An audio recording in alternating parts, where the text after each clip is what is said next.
नमस्कार मित्रों। आज सीधू ने सट में हमारे साथ इंदौर से देश के वरिष्ठ संपादक श्रवण गर्ग जी जुड़े हैं। श्रवण जी, आपका स्वागत है सीधू ने सट में। और आज हम बात करेंगे वेस्ट बंगाल की जो टाइग्रेस मानी जाती है, वो ममता बनर्जी, उनका पॉलिटिक्स और एसआईआर पर उनकी जो जंग है उस पर बात करेंगे। लेटेस्ट रिपोर्ट ये आई है कि 26 लाख वोटर्स जो कि मिसमैच हो रहे हैं, यानी इतने नाम तो कम से कम हटाए जाएंगे। हो सकता है कि इसमें कुछ नाम जोड़े जा सकते हैं बाद में, मगर आज के टेलीग्राफ की ये रिपोर्ट है, पीटीआई की रिपोर्ट है, टेलीग्राफ में छपा है, तो 26 लाख वोट तो हटना है। और ममता दीदी का डेलीगेशन, उनकी पार्टी टीएमसी का डेलीगेशन कल चुनाव आयोग से मिल रहा है। चुनाव आयोग ने उनको समय दिया है, हालांकि उनको 5 सदस्यों का प्रतिनिधिमंडल भेजना था, मगर उन्होंने 10 मेंबर ऑफ पार्लियामेंट का डेलीगेशन आएगा ऐसा कहा है, और अब क्या होगा मालूम नहीं। दूसरी ओर सुप्रीम कोर्ट में भी वेस्ट बंगाल में एसआईआर को चैलेंज करते हुए वो एक पिटीशन दायर की गई है तमिलनाडु और केरल के तर्ज पर। तो उसकी सुनवाई 9 दिसंबर को होना है। चीफ जस्टिस सूर्यकांत की अध्यक्षता वाली खंडपीठ वो सुनवाई करेगी। वेस्ट बंगाल के कुल जो मतदार हैं वो 7.6 करोड़ हैं। उनमें से कितने मिसमैच होते हैं, कितने बाहरी हैं, क्या है, वो एसआईआर में अभी मालूम पड़ेगा। मगर ममता दीदी ने चैलेंज किया है कि यदि will shake up India if you hit me, और बीजेपी को उन्होंने धमकी दी है कि 2029 will be a challenge for you, और 2029 में भाजपा सत्ता में नहीं रहेगी क्योंकि विपक्षी दल इकट्ठा हो जाएंगे और भाजपा को सत्ता से बेदखल कर देंगे, केंद्र में भी, ऐसा उन्होंने कहा है। अब बिहार मॉडल यदि लागू होता है तो क्या होगा, ये अब आगे की बात है। मगर आज श्रवण जी से हम जानेंगे कि वेस्ट बंगाल की स्थिति क्या है, ममता दीदी का फाइटिंग स्पिरिट कैसा है। इस बार भाजपा ने घोषणा कर दी है कि वेस्ट बंगाल, यूपी और तमिलनाडु में हमारी सरकारें बन रही हैं। तो ये पहले से ही उनको ये मतलब कॉन्फिडेंट है कि उनकी सरकारें बन रही हैं। वो कॉन्फिडेंस कहां से आता है वो समझ में नहीं आ रहा है, मगर चुनाव आयोग उनकी पार्टी का एक मित्र बन के काम कर रहा है, और ED, CBI, NIA, income tax, ये सब तो उनके साथ में है ही है। तो अब श्रवण जी से बात करें। श्रवण जी, आपका फिर से एक बार स्वागत है, और आप बताएं कि अब क्या होना है वेस्ट बंगाल में। आपने हरिभाई सब कुछ बता दिया 5 मिनट में। वेस्ट बंगाल में क्या होने वाला है, क्या हो रहा है, क्या हुआ, सब बता दिया। तो आपके जो श्रोता हैं उनको पूरी खबर तो लग गई है। अब मेरे पास तो कुछ बताने को बचा नहीं है। नहीं, आपका विश्लेषण सुनने के लिए तो हमारे दर्शक उत्सुक रहते हैं। हमने देखिए, तो खबरें बताई, हमने खबरें बंगाल बताई श्रवण जी। बंगाल में बंगाल जो है आज़ादी की एक और लड़ाई लड़ने वाला है। अगर आप आज़ादी का इतिहास देखें लड़ाई का, उसमें 2 चीज़ें मिलती है।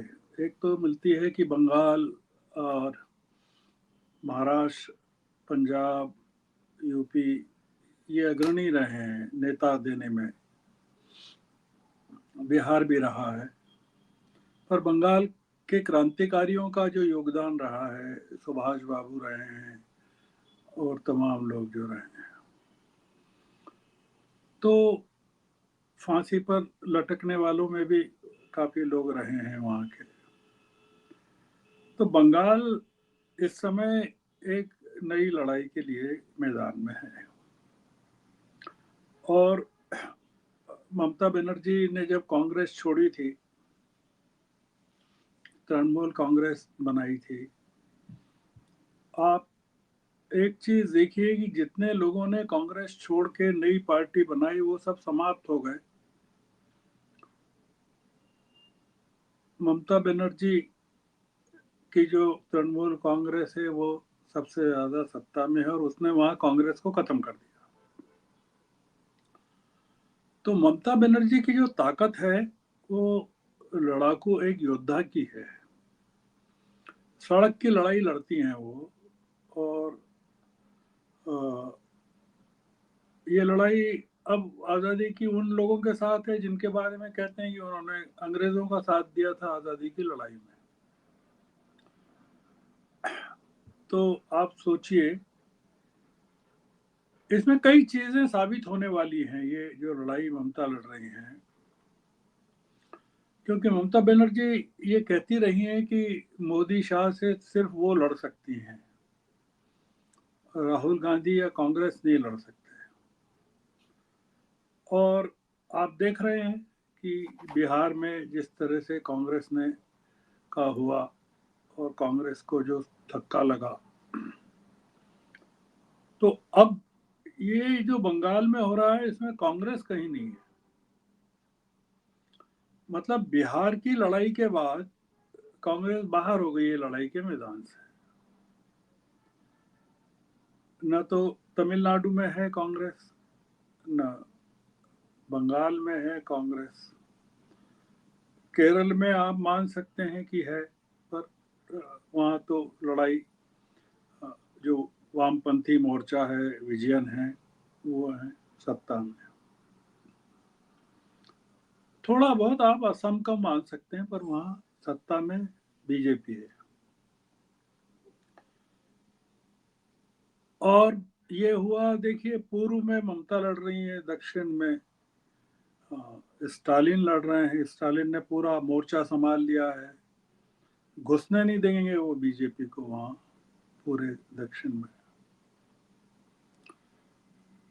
पश्चिम में उद्धव ने वो मोर्चा संभाल लिया है, शिवसेना ने संभाल लिया है।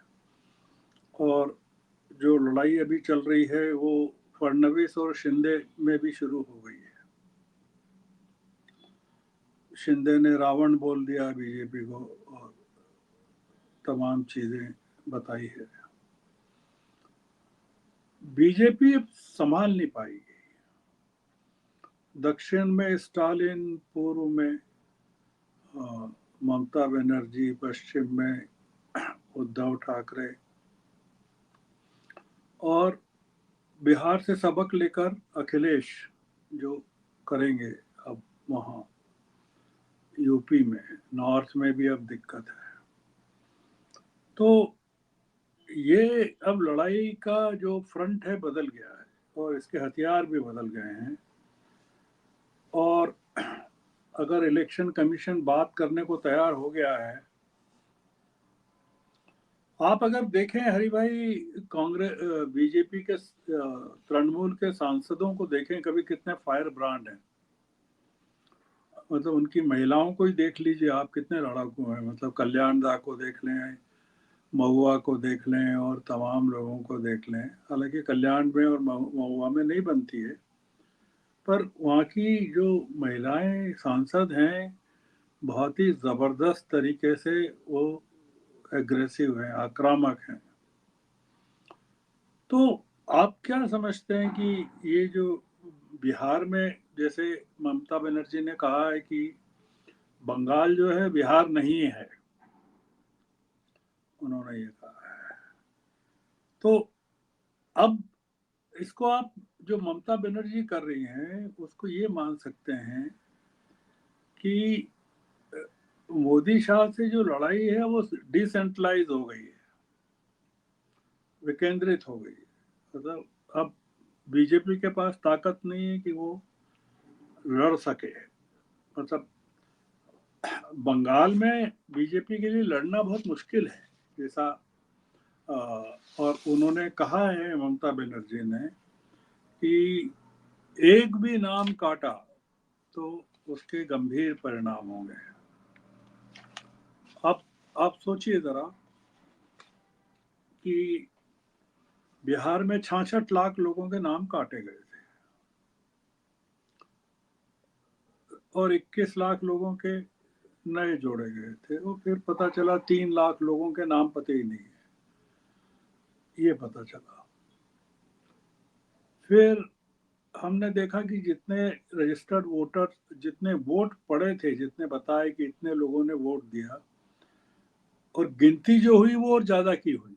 मतलब जितने लोगों के नाम उन्होंने बताया, इतने लोगों ने वोट डाला, इतने परसेंट और इतने लोगों ने, और जब गिनती में आए तो ज्यादा लोग निकले। तो बिहार के चुनाव के बारे में ये कहा गया, महाराष्ट्र का चुनाव चोरी किया गया, हरियाणा का लूटा गया, बिहार के चुनाव पर डाका डाला गया, ये कहा गया। अब आप सोचिए, अगर इन्होंने महाराष्ट्र, हरियाणा और बिहार को बंगाल में रिपीट किया तो आप सोचिए क्या होगा। क्योंकि ये तृणमूल कांग्रेस के जो कार्यकर्ता हैं या वर्कर्स हैं, वो उनका गांधी जी में कोई यकीन नहीं है, वो सुभाष बाबू में ज्यादा यकीन है। तो इसलिए वो वहाँ, और ये जो है बीजेपी के पास इतनी ताकत नहीं है बंगाल में। दूसरा ये कि हिंदी भाषी नहीं है कि बाहर से ले जाके आप वहाँ ट्रेन हरियाणा से चला के और बंगाल में वोटिंग करवा देंगे। तो वहाँ तो आपसे पहले घुसते से बंगला में बात करना पड़ेगी, तब आपको समझ में आ जाएगा कि आप कहाँ से आए हैं वोट डालने के लिए। दूसरा ये कि जितने बिहार में वोटर थे उतने ही वोटर यहाँ हैं। आप देखिए कि 7.6 करोड़ के करीब वहां थे और 7.6 करोड़ के करीब यहाँ। वहां उन्होंने 66 लाख वोट काट दिए थे। यहाँ पहली बार में खबर आई 14 लाख को उन्होंने काटा है। वो 14 लाख बोलते हैं कि या तो डेड हैं या मिसिंग हैं और गायब हो गए हैं, कहीं चले गए। अभी जो आपने आंकड़ा बताया वो शायद 26 लाख का बताया है, जो ताजा जी आंकड़ा जी। वो ठीक है। अगर 7.5 करोड़ मतदाता में अगर 50 लाख या 30 लाख 40 लाख लोग अगर कन्विंसिंगली नहीं हैं, या तो माइग्रेट कर गए हैं या पते बदल गए हैं एक स्थान से, मान लीजिए कि कलकत्ता से बर्दवान चले गए या सिलीगुड़ी चले गए या नॉर्थ बंगाल में चले गए, वो तो चलेगा। उनकी निधन हो गया तो भी चलेगा, वो तो जेन्युइन है कि इतने लोग तो। पर शुभेंदु अधिकारी कह रहे हैं, उनने पहले ही कह दिया 1 करोड़ कम होंगे। ओ तो अब ये बताइए कि 1 करोड़ किनको कम करना चाहते हो आप? ये थोड़ा सा समझने की बात है कि आपने बिहार में तो मुसलमानों को कम कर दिया, मान लीजिए आरोप है, दलितों को कम कर दिया, पिछड़ों को कम कर दिया, अति पिछड़ों को कम कर दिया, जो सरकार से नाराज थे उन लोगों को सबको कम कर दिया, मान लीजिए। आप यहाँ करके दिखाओगे क्या? बिहार में 17% के करीब मुस्लिम थे, 17 पॉइंट समथिंग, यस। है ना।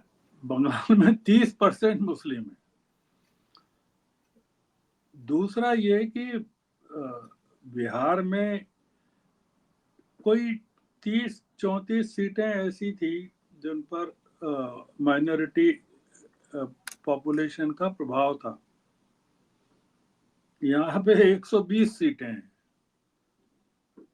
जो माइनॉरिटी पॉपुलेशन स्विंग कर सकती हैं या करती हैं। तो ये जो बिहार से 2 गुना पॉपुलेशन माइनॉरिटी की, दूसरा ये कि वो जो मतुआ वोटर्स हैं वहाँ 50-60 लाख के करीब बताते हैं, वो हिंदू अनुसूचित मतुआ आबादी है। और वो लोग जो हैं वो उनके पास वोटर आईडी तो है, पर उनके पास नागरिकता के दस्तावेज नहीं है। अब आप बताइए कि ये बीजेपी इनको अपना वोटर मानती है, मतलब प्रधानमंत्री मतुआ लोगों को संबोधित भी करते हैं जाके, उनकी सभाएं होती है मतुआओं। क्या बीजेपी इनके नाम काट पाएगी? क्या इनके पास अगर डॉक्यूमेंट्स नहीं है नागरिकता के तो काट पाएगी क्या? तो बिहार जो, बंगाल जो है हरि भाई, वो बहुत ही बड़ा बैटलफील्ड होने वाला है। और वो बैटलफील्ड इस माने में होगा कि वो बीजेपी के लिए बहुत सारी चीजें डिसाइड कर देगा। आपने एक चीज कही कि बीजेपी ने दावा किया है कि हम बंगाल में और तमिलनाडु में और केरल में सब जगह सरकार बनाएंगे, ऐसा कहा है उन्होंने। तो वो तो हर चुनाव में बोलते हैं। अमित शाह पिछले चुनाव में भी उन्होंने कहा था, अगर आप याद करें, 200 सीटें। 200 सीटें। और वो कब कहा था? जब कोविड का टाइम था, मतलब बंगाल में कोविड के टाइम पे प्रधानमंत्री ने बड़ी बड़ी रैलीज एड्रेस की थी। उस समय 200 सीटें। तो अब वो आप सोचिए कि बंगाल में कोई नीतीश कुमार तो है नहीं, ना तमिलनाडु में कोई नीतीश कुमार बैठे हैं, ना केरल में बैठा है कोई नीतीश कुमार। ये नीतीश कुमार का खेल है जो बंगाल में बिहार में हुआ। और अब अपमानित हो रहा है नीतीश कुमार कि होम डिपार्टमेंट छीन लिया उससे। शर्म आनी चाहिए नीतीश कुमार को कि वो मुख्यमंत्री पद पर क्यों कायम है। तो हम जो बात कर रहे हैं वो आपने जो बताया, आपने खबरों की जानकारी दी कि क्या स्थिति है, ममता ने क्या कहा, इलेक्शन कमीशन पर वो जाने वाले हैं और कितने लोग अभी तक डिलीट हो जाएंगे। आप सोचिए कि जिस दिन मतदाता सूची प्रकाशित होगी बंगाल की, उस दिन बंगाल में क्या होगा? बिहार में कुछ नहीं हुआ। इसलिए नहीं हुआ कि जो हुकूमत थी वो तो बीजेपी की थी वहां, और दिल्ली चला रही थी।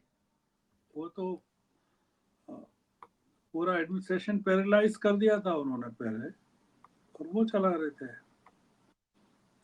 बाहर से पुलिस भेजी गई बीजेपी के राज्यों से, इलेक्शन कमीशन ने अपने लोगों को भेजा,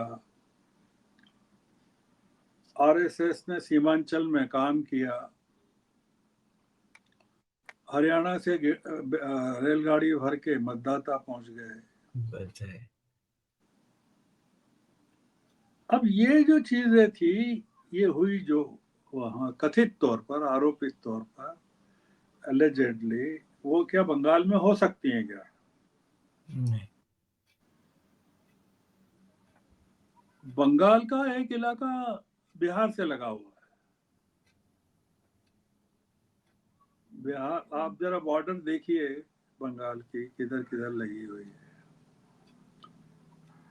तो ये जो पूरा मामला है, ये जो चल रहा है बंगाल में इस समय कॉन्फ्रंटेशन, और महाराष्ट्र में कॉन्फ्रंटेशन चल रहा है लोकल बॉडीज के इलेक्शन को लेकर। और बहुत ये दूध के जले हैं पूरे के पूरे जो उद्धव ठाकरे हैं, और उद्धव और राज ठाकरे आपस में मिल गए हैं जी और फडणवीस के खिलाफ हो गए हैं ये जो शिंदे हैं।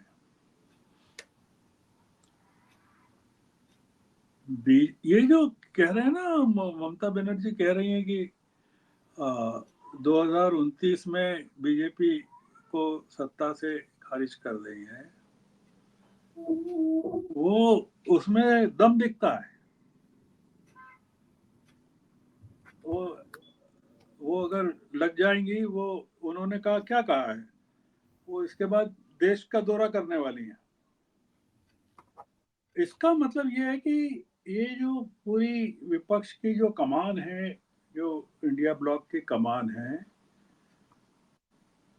इसको फॉर्मलाइज करके ममता बनर्जी को सौंप देना चाहिए।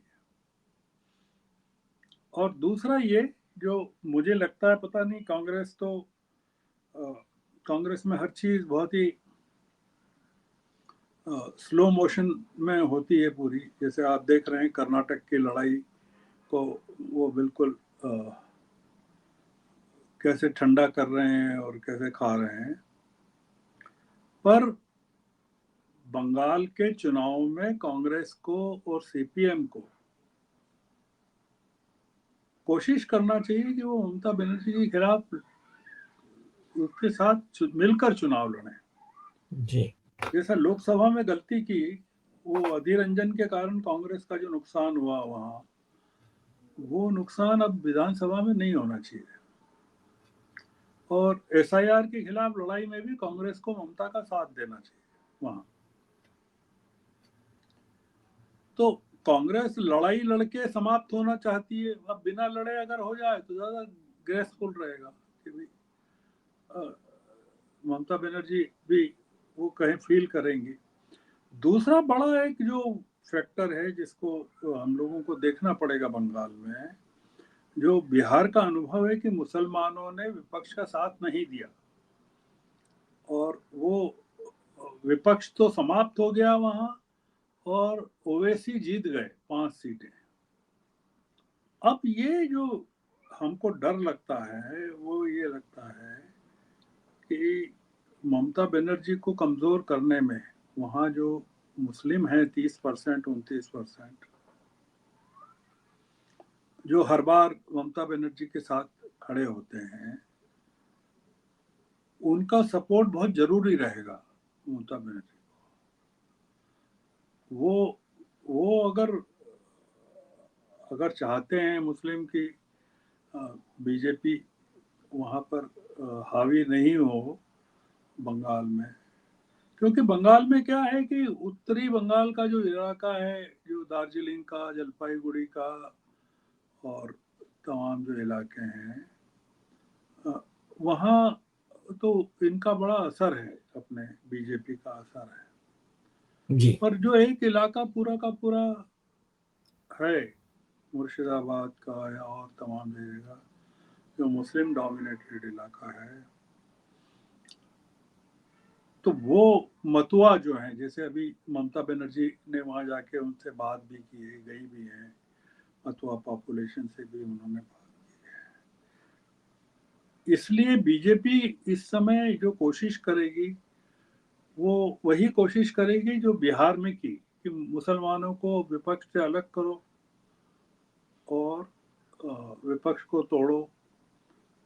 अगर वो ममता बनर्जी को वहां करने में कामयाब होंगे कि नहीं, ये हमको देखना पड़ेगा बंगाल में। ममता बनर्जी बहुत समझदार हैं, वो सब जानती हैं। इन चीज़ों को अपने को बताने की ज़रूरत नहीं है कि वहाँ क्या होगा क्या नहीं होगा। पर एक जो हुआ है वो इम्पोर्टेंट ये हुआ है कि बीजेपी ने ममता बनर्जी को एक मौका दे दिया है स्ट्रांग होने का, चैलेंज करने का। और उसने ममता बनर्जी को ये समझ लिया कि जैसे तेजस्वी को निपटाया गया इनको भी निपटा देंगे। तो अब वो मुझे लगता है ये वो संभव होगा नहीं। बहुत सारे फैक्टर्स हैं और हम देख रहे हैं कि अगर बंगाल में बीजेपी सफल नहीं हो पाई, तमिलनाडु में नहीं हो पाई, केरल में नहीं हो पाई, तो आप ये समझिए कि इसका जो असर है वो कई चीज़ों पर पड़ेगा, जिसमें ये भी है कि लोकसभा के जो चुनाव होंगे उस पर पड़ेगा। जो बीजेपी जो सरकार डिलिमिटेशन थोपना चाहती है उस पर पड़ेगा। जो सीटों को कम ज़्यादा करना चाहती है उस पर पड़ेगा और विपक्ष के मॉरल पर पड़ेगा। बिहार ने विपक्ष को पूरी तरह से तोड़ दिया है, कमजोर कर दिया है, उस पर पड़ेगा। और इसका असर उत्तर प्रदेश के चुनाव पर पड़ेगा, क्योंकि जी अखिलेश और ममता बनर्जी के बीच में नजदीकी ज्यादा है। अखिलेश राहुल के बजाय ममता से ज्यादा नजदीकी रखते हैं। जी तो इसलिए अगर ये जो उत्तर प्रदेश बहुत क्रूशियल हो जाएगा बीजेपी के लिए। अभी से ये जो धर्म ध्वजारोहण जो अयोध्या में हुआ, ये वास्तव में अगर देखें तो ये उत्तर प्रदेश के चुनाव की तैयारी के लिए किया गया है। पोलराइजेशन को कैसे आगे बढ़ाना है, हिंदू मुस्लिम कैसे करना है, तो ये तमाम चीज़ें हैं। तो बंगाल का जो चुनाव है हरि भाई बहुत इम्पोर्टेंट है और अब नज़रें सबकी बिहार से हट गई है, बंगाल पर लग गई है। तो इसलिए हमको मानना चाहिए कि अब ममता बनर्जी जो करेंगी वो देश को, देश की रक्षा भी करेगा, देश के संविधान की रक्षा करेगा, लोकतंत्र की रक्षा करेगा। और ये जो ज्ञानेश कुमार के तौर पर एक एक्स्ट्रा कॉन्स्टिट्यूशनल अथॉरिटी देश में बन गई है, वो उससे भी रक्षा करेगा। तो मैं समझता हूँ आज की चर्चा हम इसी नोट पर खत्म कर सकते हैं। आपको मुझे कुछ एक सवाल है। जैसे आपने ओवैसी का जिक्र किया, बिहार में ओवैसी को समर्थन मिला, यानी पिछली बार 5 सीटें थी, इस बार 6 सीटें उसको मिली और फिर वो एनडीए को ही समर्थन कर लिए। पिछली बार बंगाल में उनकी दाल गली नहीं थी, इस बार उनको कोई लाभ हो सकता है या तो देखिए, यूपी से लाए। इसलिए कह रहा हूँ कि पिछली बार मुस्लिमों का जो वहाँ पार्टी है, संगठन है, उसने सीपीएम ने और कांग्रेस ने मिलके चुनाव लड़ा था, तीनों ने। पर उसमें क्या हो गया था कि विपक्ष का वोट बढ़ गया था और जो बीजेपी को सीटें मिली 70 से ऊपर, 60-70 के करीब मिली। उसमें बेसिक रीजन ये भी रहा था कि, और आपने देखा ना पिछली बार नंदीग्राम में हार गई थी ममता बनर्जी, जी है ना, आपने ये भी देखा। जी तो फिर दूसरी जगह से चुनाव लड़ा। जी वो बड़ा सेटबैक था नंदीग्राम का ममता जी के लिए। विपक्ष को अगर समझ आएगी, जो कि मुश्किल है विपक्ष को समझ आना, तो इस बार और ओवैसी अगर कामयाब हो जाते हैं वहाँ बंगाल में भी, तो देश में एक बड़ा मैसेज जाएगा अल्पसंख्यकों को लेकर, और वो ये जाएगा कि ये बेसिकली ये लोग बीजेपी के साथ हैं, राइट है ना।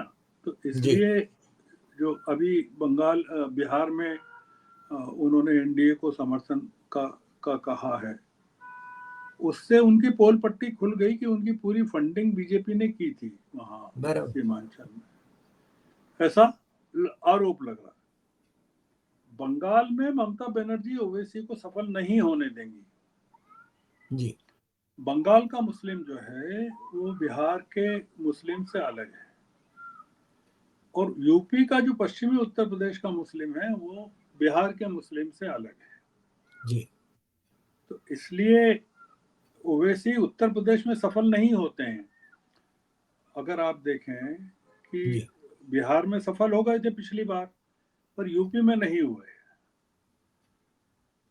ट्रू। अब, है ना। तो और इसलिए, और बंगाल में भी नहीं हुए, उन्होंने कोशिश की थी घुसने की। जी। तो बीजेपी कोशिश करेगी कि ओवैसी को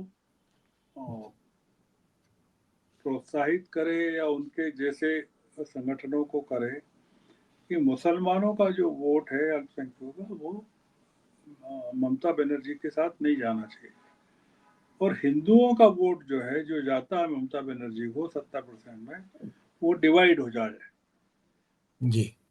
बीजेपी में, ममता में, कांग्रेस में, सीपीएम में डिवाइड हो जाए। तो इसलिए बहुत सारे फैक्टर्स हैं वहाँ काम पे लगे हुए, इसलिए ये इनका जो कॉन्फिडेंस है बीजेपी का, वो इसके कारण है। तोड़ फोड़ की राजनीति, लोकतंत्र नहीं, संविधान नहीं। पर इतने साल हो गए हरि भाई बीजेपी को बन के, 1980 के बाद से आज तक बंगाल में नहीं घुस पाई बीजेपी, हाँ, नहीं घुस पाए, सही बात। तमिलनाडु में नहीं घुस पाई, केरल में नहीं घुस पाई, आंध्र में नहीं घुस पाई, तेलंगाना में नहीं घुस पाई, कर्नाटक में घुसी, पर किस तरह से कांग्रेस को तोड़ा और जेडीएस को तोड़ा, उस जी। हिसाब से वो घुसी। जी। और कांग्रेस, जैसा कि आप देख रहे हैं, कर्नाटक में अपने पैरों पर कुल्हाड़ी मार रही है।